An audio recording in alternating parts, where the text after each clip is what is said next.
पिछले 17 दिनों से ईरान जल रहा है।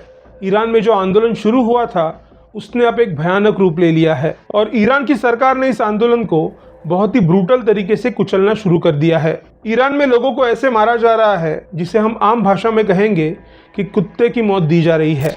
पिछले कुछ दिनों में लगभग 2000 लोगों की गोली मारकर हत्या कर दी गई है। सोचिए, जब 5 या 10 लोगों की जान जाती है तब दुनिया में हंगामा मच जाता है, लेकिन यहाँ पर 2000 लोगों की गोली मारकर हत्या कर दी गई है, लेकिन दुनिया बिल्कुल चुप है। हिस्ट्री में शायद ये पहली बार हुआ होगा कि किसी सरकार ने ऐसे खुलेआम अपने ही लोगों पर गोलियां चलाई हो। अब तो हालत इतनी खराब हो चुकी है कि ईरान की सरकार ने किल स्विच दबा दिया है। अब यहाँ पर सवाल ये उठता है कि किल स्विच होता क्या है।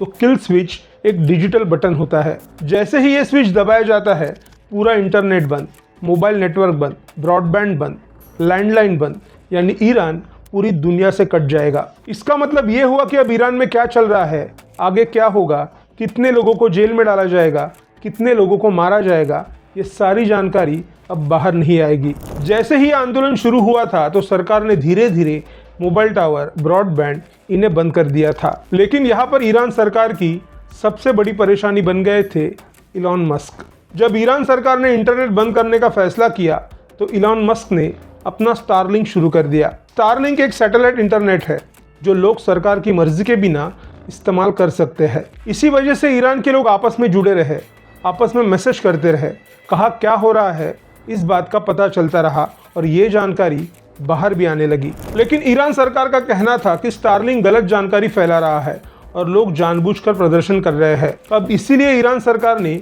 जीपीएस में गड़बड़ी करके सैटेलाइट इंटरनेट को भी ब्लॉक कर दिया है और इसका असर स्टारलिंक पर भी दिखाई दे रहा है। और इलॉन मस्क की आदत रही है कि जहां भी अमेरिका का हित हो या किसी देश में संकट हो तो वो वहां पर अपना इंटरनेट फ्री देते हैं।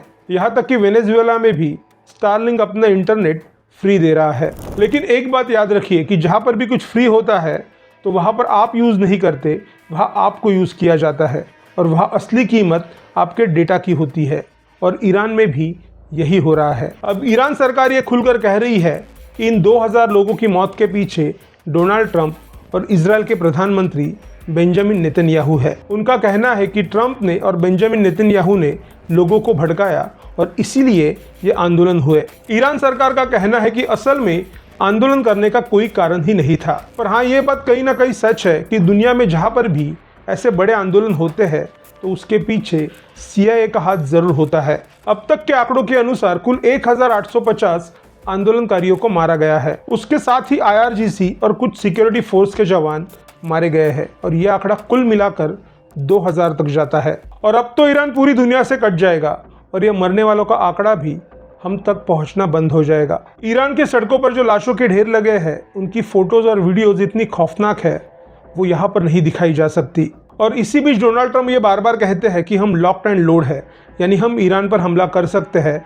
हम तैयार हैं। वो ये भी कहते हैं कि help is coming your way, यानी मदद रास्ते में है। ये कहने का मतलब यही हुआ कि वो लोगों को कह रहे हैं कि आप अपना आंदोलन मत रोको, आप सरकारी संस्थाओं पर कब्जा करो, हम मदद के लिए आ रहे हैं। ये कहना और सुनना तो आसान लगता है, लेकिन अब तक 2000 लोगों की जान गई है और ये कोई छोटी बात नहीं है। ट्रंप ने 5 जनवरी को कहा था कि हम मदद करेंगे, लेकिन आज 15 जनवरी है, कोई मदद नहीं आई। अब हालात तो ये है कि ये आंदोलन बहुत आगे बढ़ चुका है, यहाँ तक कि मास किलिंग हो सकती है, यानी लोगों की जान ऐसी जाएगी कि वो लोग कचरा है। इन प्रदर्शनकारियों पर सरकार इस्लाम विरोधी, देश विरोधी और देशद्रोह के आरोप लगाएंगे और लोगों को डराने के लिए और ये आंदोलन कुचलने के लिए उन्हें सरेआम फांसी दी जा सकती है। अब तक 16,784 लोगों को गिरफ्तार किया है, उन्हें जेल में रखा है और हो सकता है कि उन्हें सरेआम फांसी दी जा सकती है। तो अब ये सब देखकर ये लगता है कि जिस रिजीम चेंज की बात अमेरिका कर रहा था